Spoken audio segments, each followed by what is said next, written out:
Si tu veux devenir décisif face au but, ne fais surtout pas ce que font Florian Thauvin et son coéquipier. Oh mais qu'est-ce qu'il nous raconte celui-là? Ouais, je sais, ça va troubler certains parce qu'évidemment ce sont des footballeurs professionnels dans une structure professionnelle. Mais je vais t'expliquer clairement pourquoi cet exercice ne rend pas décisif. Parce que répéter 1000 fois la même situation ne t'aide pas à mieux finir en match. C'est même prouvé scientifiquement. Quand tu retires la variabilité, eh bien ton cerveau n'apprend plus. Tu deviens bon, mais dans cette situation précise à l'entraînement, mais totalement moyen dès que la situation, l'environnement change. Et entre nous, en match, ça se passe comment?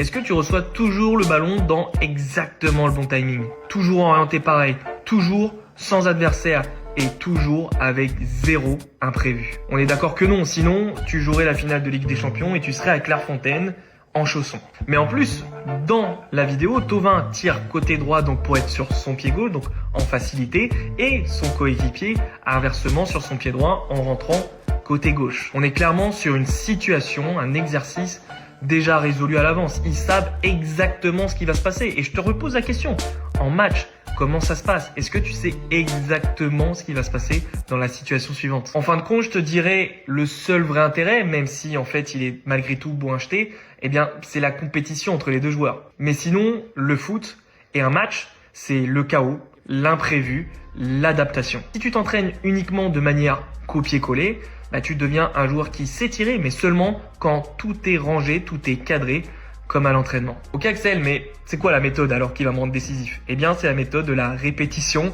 sans répétition. Alors oui, dit comme ça, c'est très complexe et je t'invite tout simplement à commenter décisif pour recevoir le guide spécifique pour devenir décisif face au but. Enfin, je te dis face au but, mais en fin de compte, dans toutes les situations. Mais tout ce que je te dis là, c'est pas mon expérimentation de terrain, mais aussi des études scientifiques qui le prouvent. Il faut mettre dans tes séances de la variabilité, de l'imprévu pour enfin devenir décisif et s'adapter à n'importe quelle situation. Donc si tu veux être moins robotisé et rejouer avec spontanéité et créativité et du coup devenir décisif, commente décisif sous ce réel.